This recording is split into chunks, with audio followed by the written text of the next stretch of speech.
In the summer of 1884, before the Statue of Liberty ever lifted her torch over New York Harbor, a work crew digging into the foundation of a small island stopped cold. They had struck something solid, not bedrock, not the old fort walls everyone expected to find, something else. According to the fragments of record that survive, it was photographed once, written into a single line of a foreman's notebook, and then never spoken of again. Within 2 years, the island was sealed under thousands of tons of concrete and granite. The statue rose into place, and whatever sat beneath it disappeared from the official story completely. The year was 1886.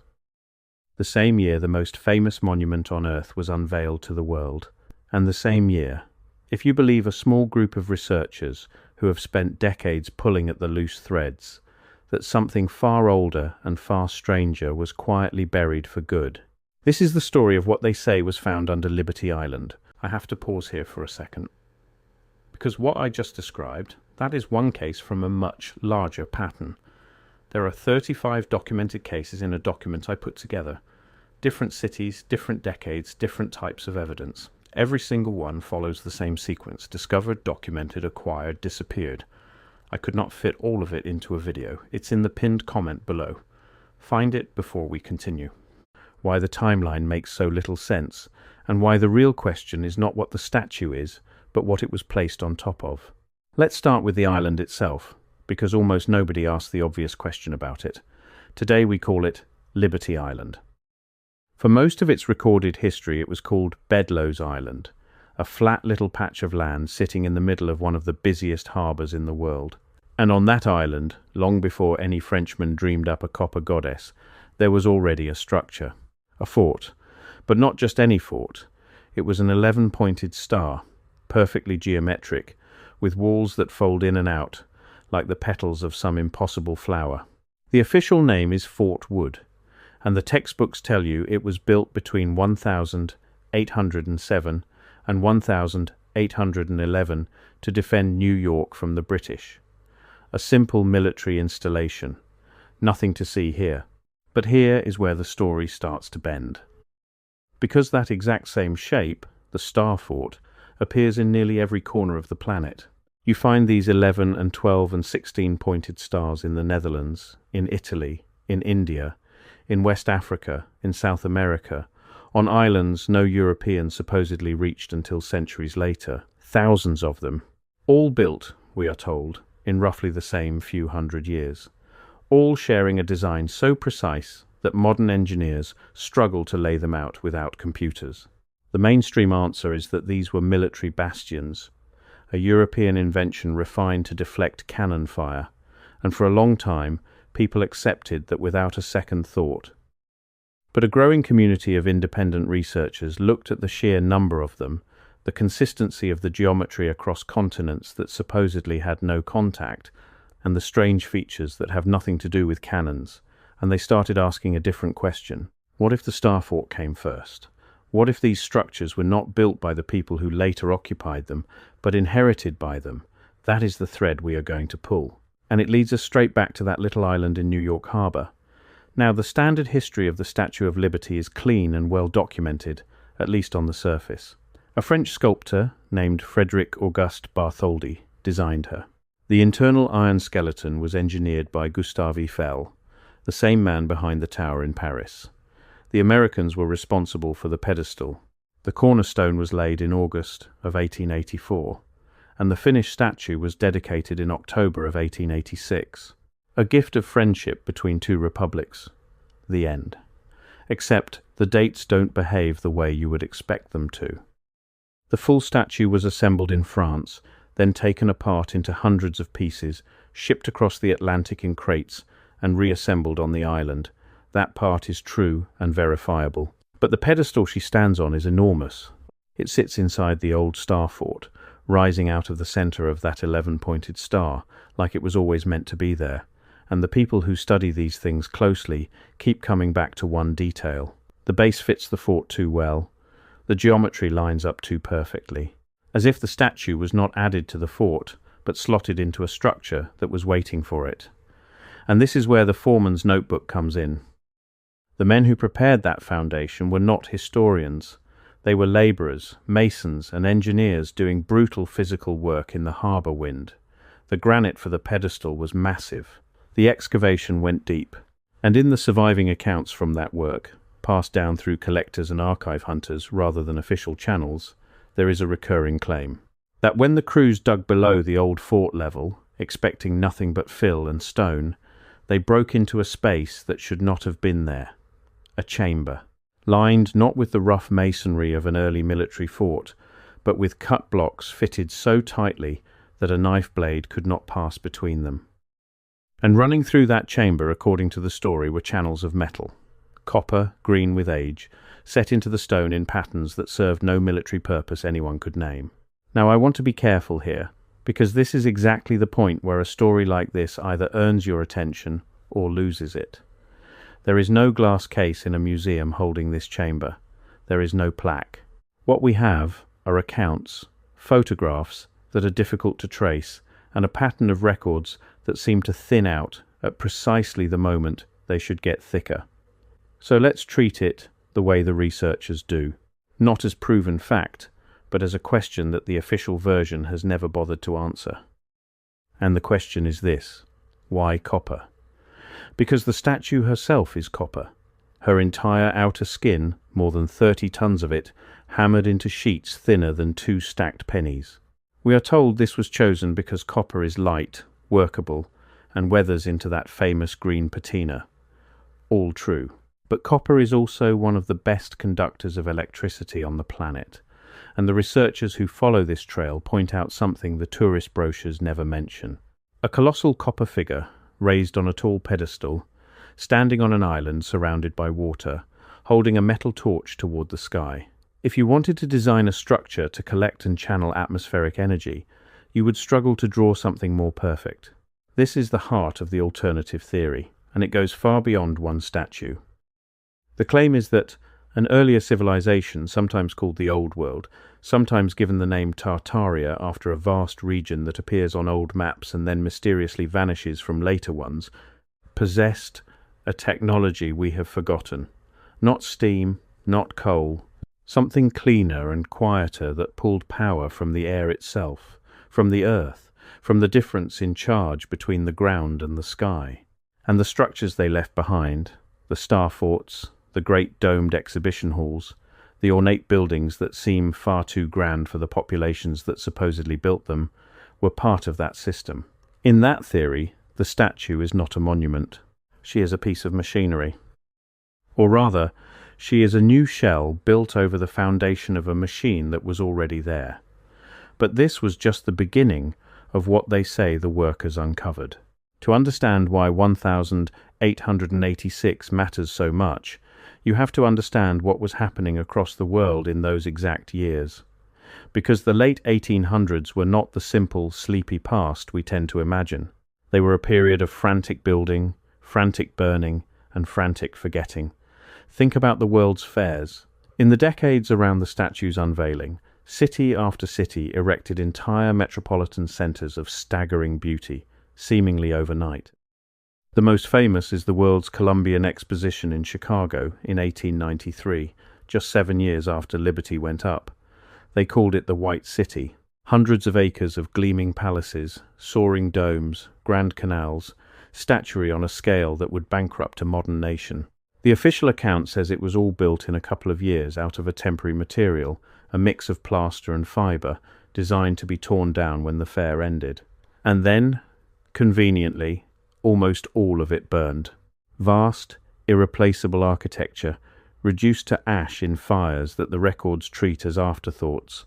The same pattern repeats at fair after fair, city after city. Magnificent structures appear, dazzle the public for a season, and then vanish in flames or under the wrecking ball, with photographs as the only proof they ever stood. The researchers look at this, and they refuse to accept the easy explanation. They ask how a society that supposedly lacked our machines threw up cities more elaborate than anything we build today, and then destroyed them without a second thought. Their answer is uncomfortable. They say these were not new buildings at all. They say the fairs were a cover story, a way to explain the presence of old-world structures that were already standing by claiming they had just been constructed for a temporary event. And once the public had been told a comfortable lie about where the buildings came from, the buildings could be safely erased. Now hold that thought and bring it back to the harbour. If you wanted to take an ancient copper resonator standing on a star fort island and explain it to a curious public, what would you do? You would not say it was thousands of years old and built by a forgotten people. You would say a friendly nation gave it to you as a gift. You would give it a sculptor's name, a clean set of dates, and a heartwarming story about liberty and friendship, and then you would seal the base in concrete so that no one could ever look underneath again.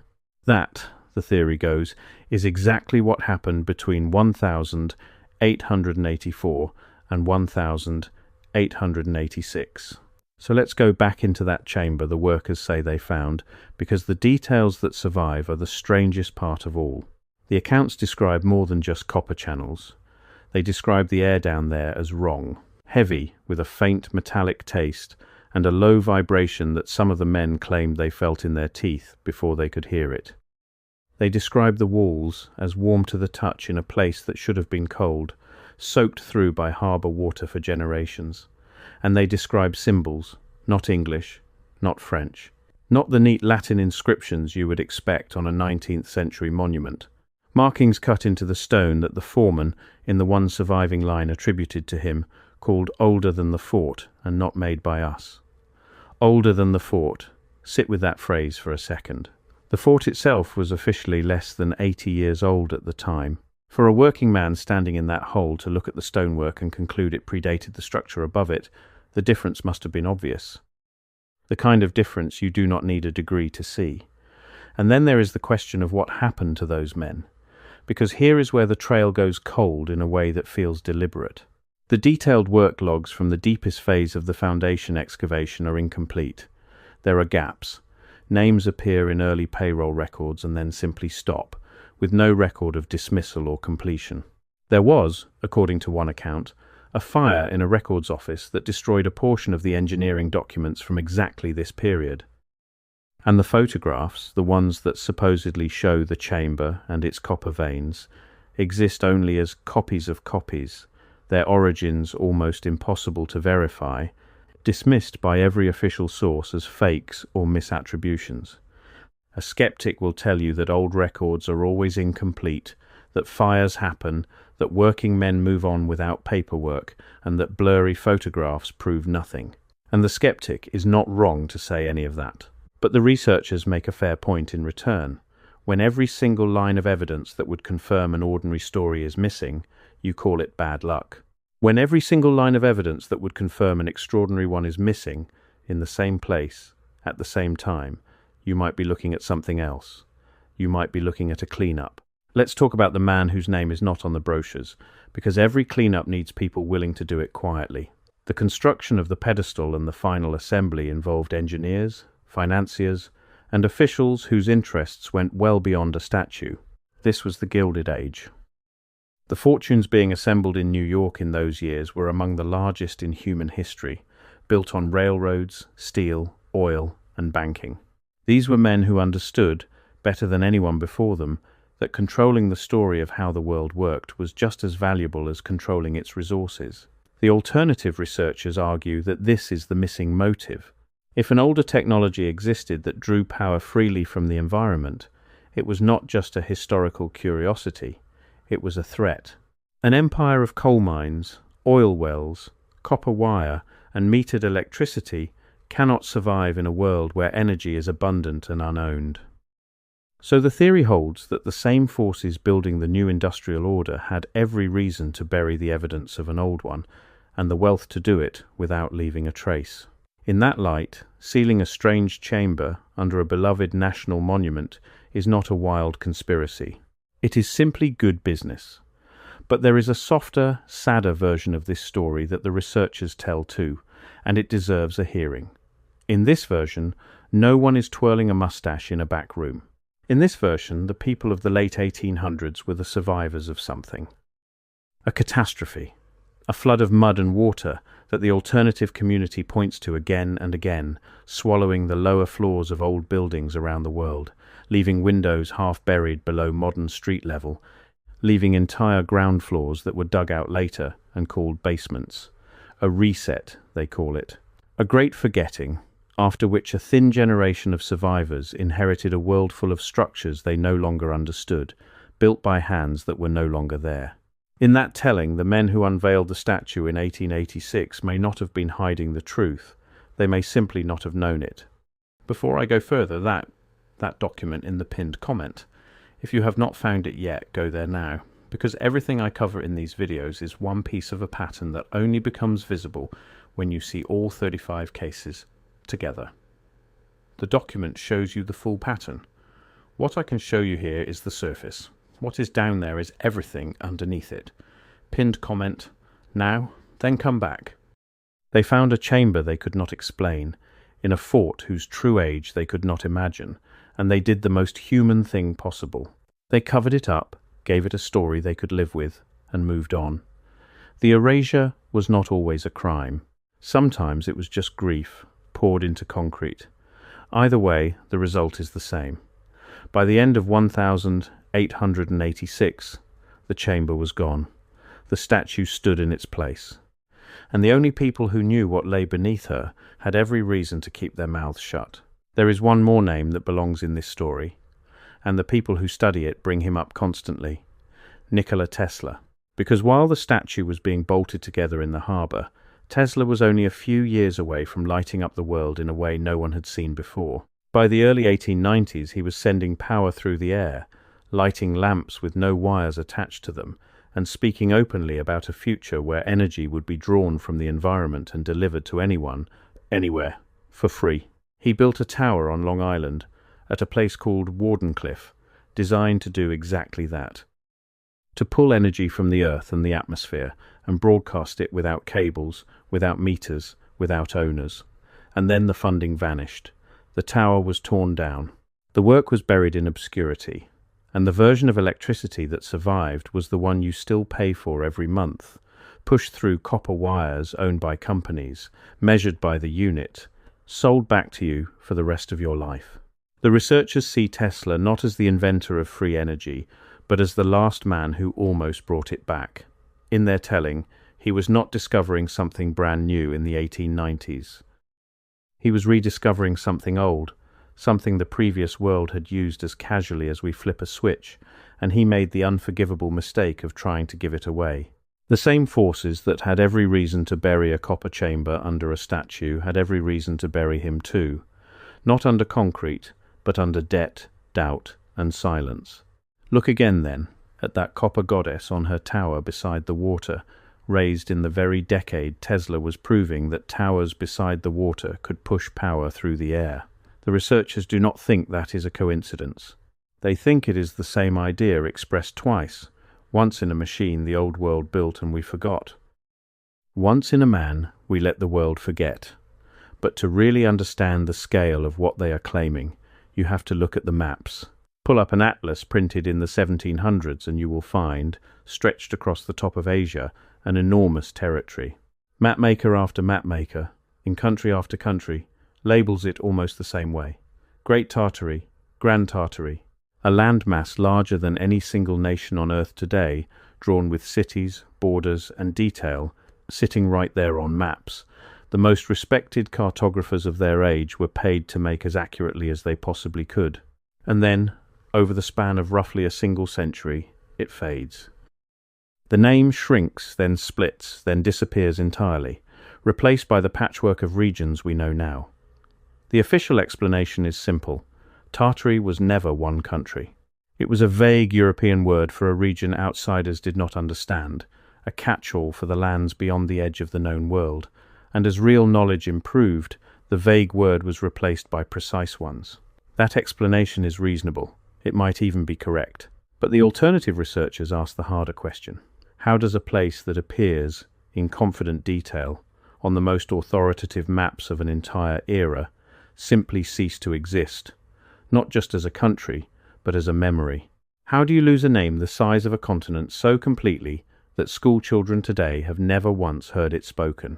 And if a place that vast could slip out of common knowledge in 100 years, what else, smaller and far closer to home, could slip out in 2? Like a chamber under an island, like a line in a notebook, like the true age of a star-shaped fort. This is the part of the story that gets dismissed the fastest, and it is the part the researchers care about the most. Because to them, the statue is not the discovery. The statue is the lid. The discovery is the pattern. A forgotten technology, a forgotten power source, a forgotten empire, and a generation that, for reasons of fear or grief or pure cold profit, decided the world would be easier to manage if all of it stayed forgotten. And then there is the second account. The story of the foreman's notebook is the one most people repeat, but it is not the only one that survives. There is another, harder to trace, attributed to an engineer who worked on the later phases of the pedestal. In the version handed down, he stayed quiet for decades, and only near the end of his life, speaking to family rather than to any official, did he describe what he claims he saw lifted out of the foundation before the concrete went in. He spoke of pieces, sections of worked metal, too heavy and too finely made to be rubble from an early military fort. He spoke of being told firmly, by men he did not recognize and who did not work the site, that the material would be removed and accounted for elsewhere, and that the crews were to say nothing about it to anyone. He spoke of watching it loaded onto a barge at night, taken out into the dark water of the harbour, and of never learning where it went. It is the kind of story that is impossible to confirm and almost as impossible to fully dismiss. A deathbed account, passed down through a family, with no paper behind it. By every formal standard of proof it is worthless, and yet it lines up, uncomfortably, with everything else. The strange material, the men who did not belong to the project, the removal by water, under cover of darkness, with strict orders to stay silent. If you wanted to make something disappear in a busy harbour, you would not bury it where another crew might dig into it years later. You would float it out past the lights and let the deep water close over it. The harbour, after all, has never been in the habit of giving back what it is handed. So the researchers are left with 2 missing things, not 1. The chamber, sealed forever under the pedestal, and whatever was carried out of it, now resting somewhere on the floor of New York Harbour, or melted down long ago, or sitting in a crate in a warehouse that no inventory will ever admit exists. There is a smaller detail that bothers them too, and it is one you can check yourself. The torch. The flame the statue holds today is not the original.